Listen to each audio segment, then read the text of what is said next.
Welcome back, all my YouTube subscribers, Twitter followers, all the big Giant fans out there. The Giants' playoff hopes went up in flames last week as we got shut out against the Tennessee Titans. And this week, it doesn't get any easier as we have to travel to the red-hot Indianapolis Colts, who are fresh off shutting out the Dallas Cowboys. Now, before I get into this matchup, let me just say I am well aware of the part of the fan base that wants the Giants to lose out. I am not one of those fans, but before I get started, I figured I'd do a quick rundown of where we stand in the draft order right now. The Giants currently sit at 9th, and the furthest I could see them jumping up is maybe to the 5th spot if everything broke right for them. Now, a lot of people don't know this when it comes to the tiebreaker for draft order, but the tiebreaker is actually strength of schedule. The harder that your schedule is, the lower you rank in the tiebreaker. So because of this, I cannot see the Giants catching the Jets or the 49ers, who are both a game ahead of the Giants, and they have played us off the schedule. So the furthest I could see the Giants jumping is probably to the 5th spot. So there are 4 teams on that list that I could see the Giants possibly jumping, that being the Jaguars, Atlanta, Detroit, and Tampa Bay. Even though the Jaguars are a game ahead of the standings, I say the Jaguars because they have played a harder schedule. This week they go to Miami in a game that I think they could possibly win, but I'd probably favor the Dolphins.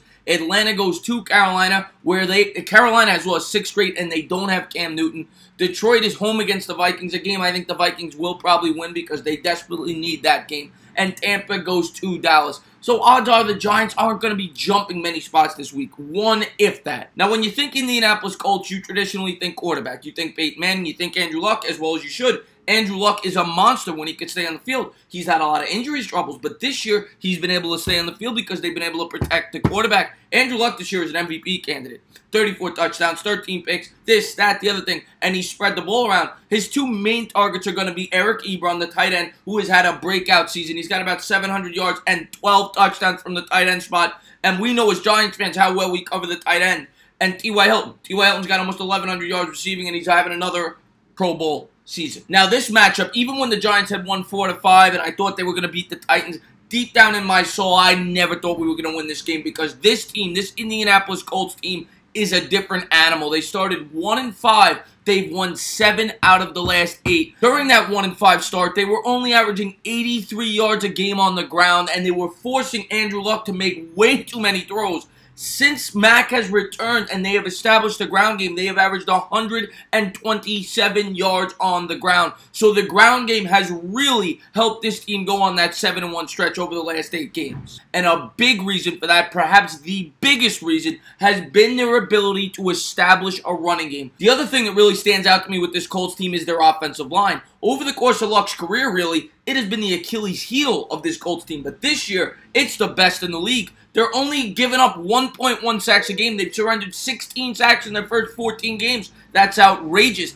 And the craziest part about all of that is the amount of pass attempts Luck has. Luck's thrown the 2nd most balls in football, yet he's been sacked the least amount of times in the sport. As much as I love Saquon Barkley and people love Baker Mayfield, you can make a strong case, even though it's not a sexy position, that Quentin Nelson could be the Rookie of the Year this year. That's how big of an improvement this O-line has made. Last year, they surrendered the most sacks in football. Now, of course, the Colts O-line deserves a lot of credit for that. But so does Frank Reich, who came over from the Philadelphia Eagles, of course, last year. And thank God he's out of there, as he helped them win a Super Bowl last year as their offensive coordinator. And this year, he's brought that innovation to this Colts team. What he brings is a West Coast offense, a lot of shotgun snaps, and a lot of quick throws. So that, of course, is another major reason why Luck has been sacked so few times this year as opposed to years prior. They get the ball out so fast. So this is a horrible matchup because the Giants' defense is predicated on the blitz. And when the blitz doesn't get home, you get torn up. And I don't see the Giants getting home very often this game. Luck is, I think the most times Luck's been sacked in a game all year is 3. And he's been sacked like 6 times in the last 8 games. On defense, I'm going to be honest, besides throwing up a prayer, the Giants' best shot in this game is to try to create some turnovers. And I would not blitz that often, I'm going to be honest, because I don't think they're going to be able to get to Andrew Luck. And if Andrew Luck's able to get those throws off, he's going to pick you apart if you send the blitz.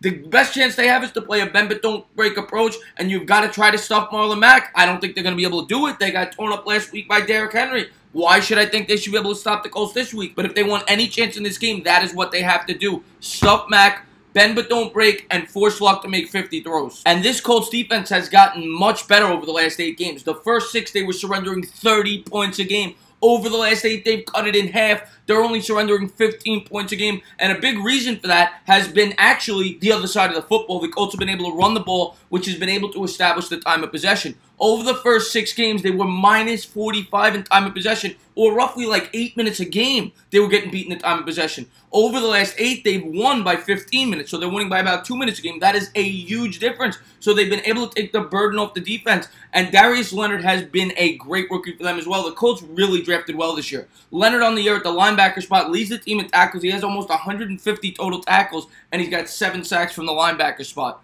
So this Colts defense is a lot better than people realize. And I'm going to say right now, you do not want to see this Colts team in the playoffs. They are a sleeper to me to potentially go to the Super Bowl. So with all that being said, to be completely honest, this week, I think the Giants are in a lot of trouble, especially with Beckham out. I think the Giants are going to lose this game by double digits. I see it. Colts 31, Giants 17 as the Giants lose by 14 points in Indianapolis. That's a very tough place to play. Andrew Luck is a different quarterback there. And this Colts team right now is hitting on all cylinders. They've won 7 out of 8. The Giants are coming off one of their worst performances of the year. I'd be shocked if the Giants win this game, but I'm going to root them on like I always do and hope to God that I'm wrong. I've been a little busy this week, so some of the videos have gotten pushed back. I should have the Dwayne Haskins video up tomorrow morning, if not, definitely Sunday morning, before I, of course, stream the Giants game, which I do every week. So I hope to see you guys on Sunday. If you liked what you watched, please subscribe, drop a comment, maybe give the entertainer a little thumbs up. Let's talk about how the Giants could possibly compete this week, and hopefully we can take down Dallas in Week 17. As always,